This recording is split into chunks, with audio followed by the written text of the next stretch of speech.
flesh no more. My God walked in water, you could hear it through my flow. Almost had to stop a point, but God said go. We trying to reach the youth, if you know, now you know. When I first started, I wouldn't say it started as Christian rap. I just started making little songs without cursing inside of them. I was about 11, but I didn't take it very serious till I was about 13.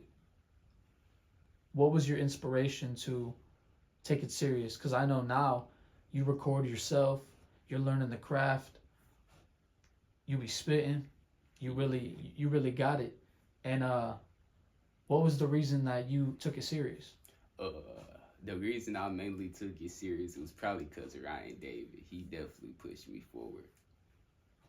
But not only that, I wanted to be different, not be like everybody else, you know, that it's like better music out here. So if someone were to ask, why is it important, or what's the purpose of listening to Christian music?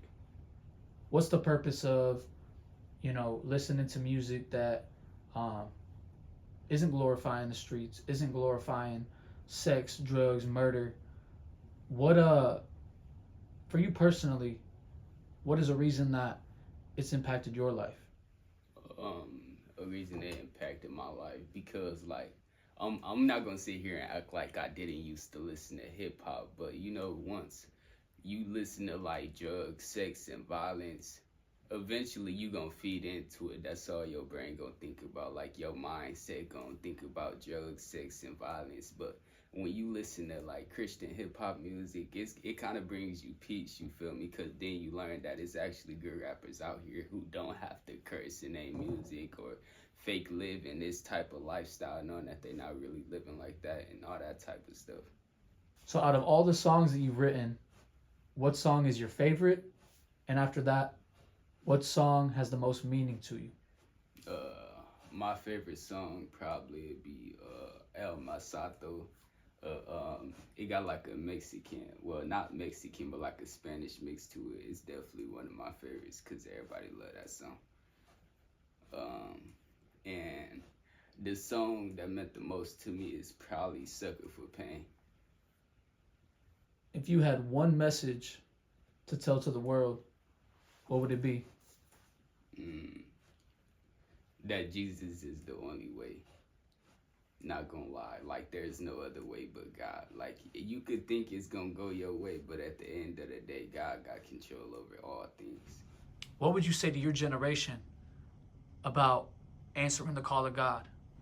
Yeah, if I was y'all, you guys, I'm talking specifically to y'all, I would definitely answer the call. Because most people like nowadays, our generation just follow trends or whatever is trending. But I would say follow your heart. If you got God in your heart, then just go after God. Don't go after the streets or drugs, substances, all that type of stuff. Because you don't want to be like the world. You want to be more like God every day. So the lyric and the line in my song, walking in their houses, hollow tips fly through their door. Imagine sleeping on the floor at night when outside it's a war. That actually came from a personal story that you went through. Can you speak on that? Yeah. So it was one night I stayed at my I was living with my grandma on Stryker Street, right on the north end, and one night we was all just chilling, everybody getting ready for bed. My granny chilling in her room. My sister was already asleep. I have my own room, so I'm just chilling in the room. And then, boom, I see like this flashlight. Well, to me, it looked like a flash. I seen it fly like right across my eyes. So I'm thinking it's just a gleam. Well, if you ask me, I would have thought it was an angel because it's like this yellow little bling that just like flew past my eye. And then all of a sudden, I just heard like rounds going off. So me first, I'm going to check on everybody. I went to the top of the stairs because we had it was a 3-bedroom house, 2 bathrooms. So as I'm going down the stairs, like I see the bullets going in and out the house. I see them entering and exiting through the walls and all that type of stuff. But me, I'm just trying to make sure everybody okay. And if you ask me, most people would have been like, oh, well, y'all had beef with this person. Mind you, my granny ain't had beef with nobody. She was like the coolest person on the block. Everybody came to her for anything. So if you ask me, I would have said it was the devil, But I go downstairs, check on everybody. My granny like get on the floor, but me like I know I'm protected by God, so I'm just standing. And then like a bullet went across my feet. That's when I did duck down, get on the floor, and we were just chilling. And then after everything had happened, everybody got up off the floor. I went to go check up on my sister. She was sleeping. A bullet was like right at the we had a balcony, so the balcony door to go towards the balcony, it was a hole in that door, like it had flew past her while she was laying on the bed. She was asleep. She woke up not knowing what happened. But after it all happened, I was just watching my granny in tears, cause like she ain't do wrong to nobody, and like the house was just got shot up, you know.